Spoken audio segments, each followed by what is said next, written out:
ఎంపీపీగా ఇక్కడ ప్రాతినిధ్యం వహించిన, మాజీ సర్పంచ్గా ప్రాతినిధ్యం వహించిన, మరి నేను అప్పుడు ఉన్నప్పుడే చాలా అభివృద్ధి పనులు చేసుకోవడం జరిగింది. సీసీ రోడ్లు అయితేమి, పెన్షన్లు అయితేమి, మరి ముఖ్యంగా వాటర్ ట్యాంకీలు, మరి పెన్షన్లు, రేషన్ కార్డులు ఇవన్నీ కూడా చాలా వేసుకోవడం జరిగింది. మరి ఇప్పుడు ఇక్కడ ఏసీ రిజర్వేషన్ వచ్చడం వల్ల నాకు అవకాశం కోల్పోయింది. కానీ నేను కూడా ఇక్కడ స్థానికంగా ప్రాతినిధ్యం వహిస్తూ నా ప్యానెల్ను తయారు చేసుకొని కాంగ్రెస్ పార్టీ సునీల్ అన్న, మరి మా బీసీ నాయకుడు అనిల్, మా అల్లుడు అనిల్ గారు, మరి మానాల మోహన్ రెడ్డి గారు, మరి ఇక్కడ మాకు ముఖ్యంగా పిసిసి అధ్యక్షుడు మహేష్ కుమార్ అన్నగారు కూడా ఉన్నారు.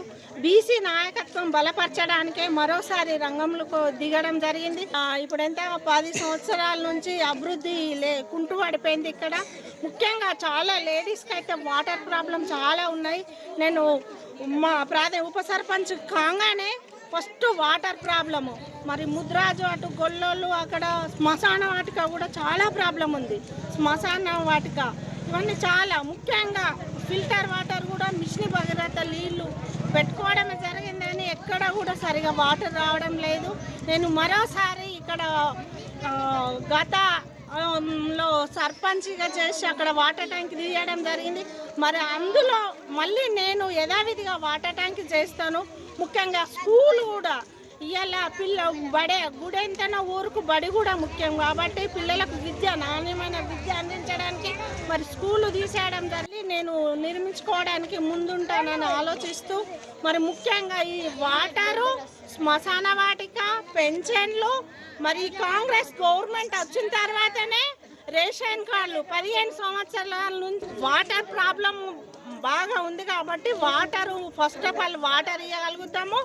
ముఖ్యంగా ఈ శ్మశాన వాటికి అది ఒకటి ఉంది.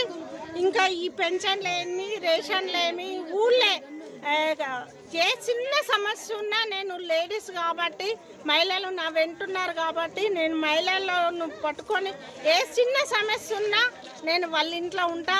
నేను ఎక్కడికి వెళ్ళినా మేడం మీరున్నప్పుడు బాగా చేసిరు, మీరు రావాలంటే నేను మళ్ళీ రంగంలోకి దిగినా, నేను మళ్ళీ అభివృద్ధి పయంలో చెయ్యాలనే. ఇక్కడ స్థానికంగా బాగా వాటర్ ప్రాబ్లం ఉంది కాబట్టి ముఖ్యంగా వాటర్ ట్యాంకీలు కట్టిపించి ఇంటింటికి వాటర్ ప్రాబ్లం లేకుండా చూసుకోవడం ఫస్ట్ ఆఫ్ ఆల్ నాది. ఇంకా సెకండ్, నాకు అక్కడ శ్మశాన వాటిక మాకు మేజర్ అంటే గ్రామ పంచాయతీ పెద్దది కాబట్టి ప్రజలు 4000 ఓటర్స్ ఉన్నారు కాబట్టి మాకు శ్మశాన వాటిక ఒక్కటే ఉంది కాబట్టి ఇంకా మాకు సెకండ్ శ్మశాన వాటికకు అవకాశం ఇస్తున్నా. థర్డ్ స్కూలుది, హాస్పిటల్ అయితే ఉంది. ఇక మేము ఇవి ప్రజలకు వాటరు, శ్మశాన వాటిక,